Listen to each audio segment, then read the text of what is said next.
It's 1875. There are 38 states in the U.S. Queen Victoria rules the U.K. The Eiffel Tower won't be built for another 12 years. The Empire State Building, not for another 50. The average life expectancy for a 19th century female is about 45 years. One woman, born this year, will nearly triple that. Her name is Jeanne Louise Calment. She was born February 21st in Arles, France, right at the beginning of the global industrial boom. She was a year old when the telephone was invented. The phonograph followed 2 years later. Then the automobile, radio, TV, the computer, and the internet over the decades. By the time Microsoft was founded, Calment was already 100. When the first smartphone was invented, she was 117.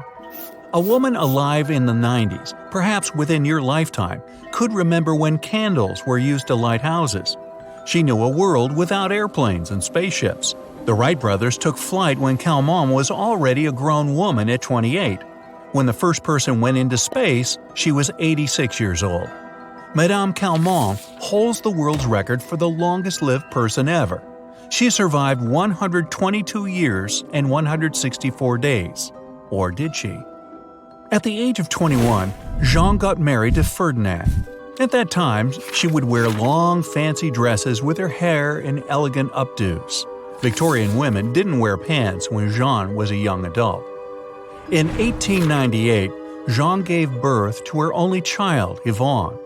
By the time her daughter was in her 30s, she and her mother would start wearing tailored suits, a trend started by Coco Chanel in the 1920s.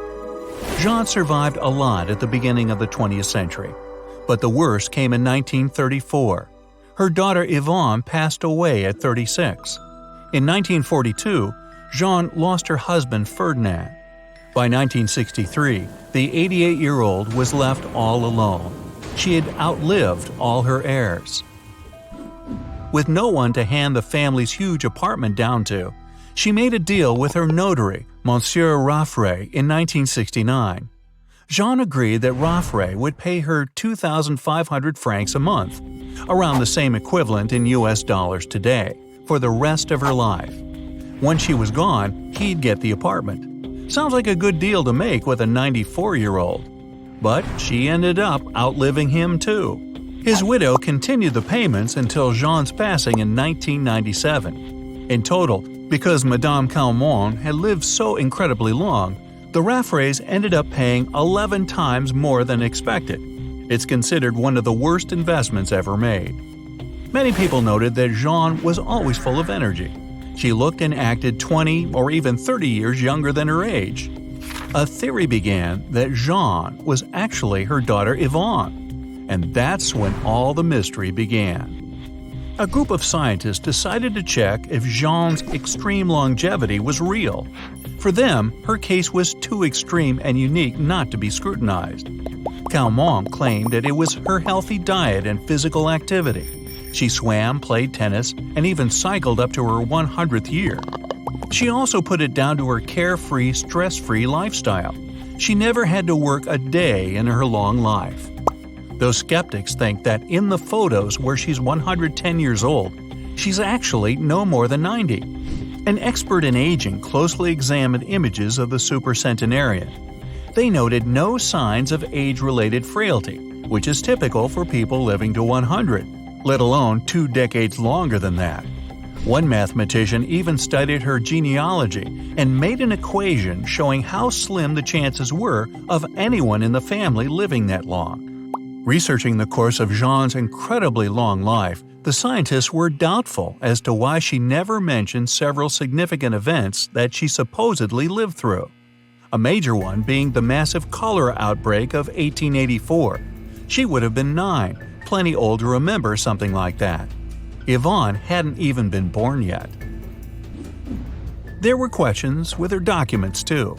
Her ID card from the 1930s stated that her hair and eyes were extremely dark, pretty much black. But at the end of her life, her eyes were gray, and she had chestnut hair before it went totally white. True, in about 10 to 15% of people, the eyes can get lighter with age since pigments in the iris degrade.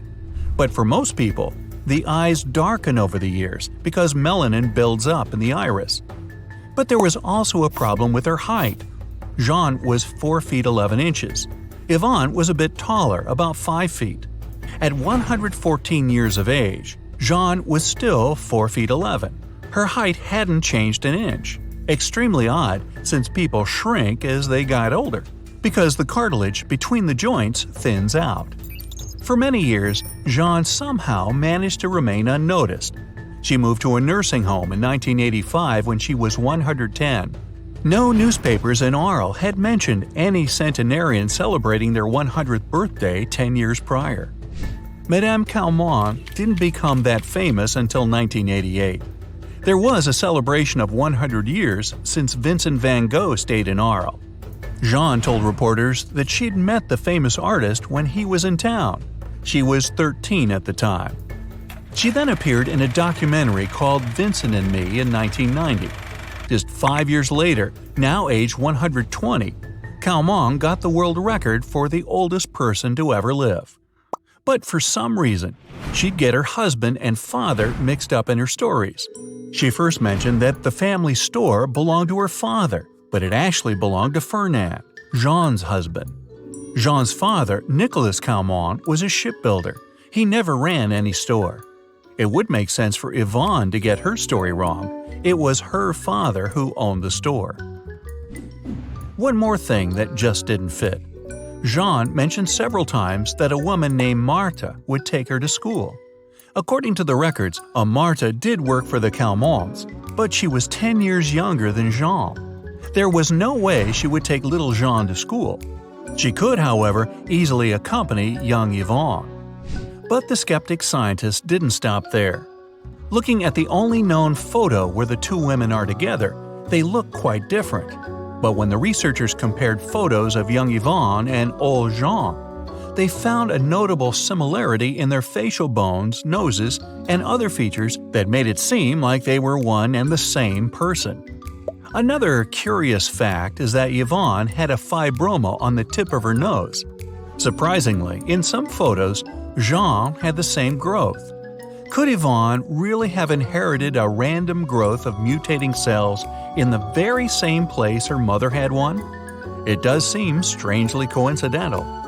With all this, the skeptics concluded that it was actually Yvonne, not Jeanne, who lived until 1997. Their theory was that Jeanne is the one that passed away back in 1934 at the age of 59. The family, they say, then decided that the daughter would impersonate her mother. The alleged reason? To evade high inheritance taxes.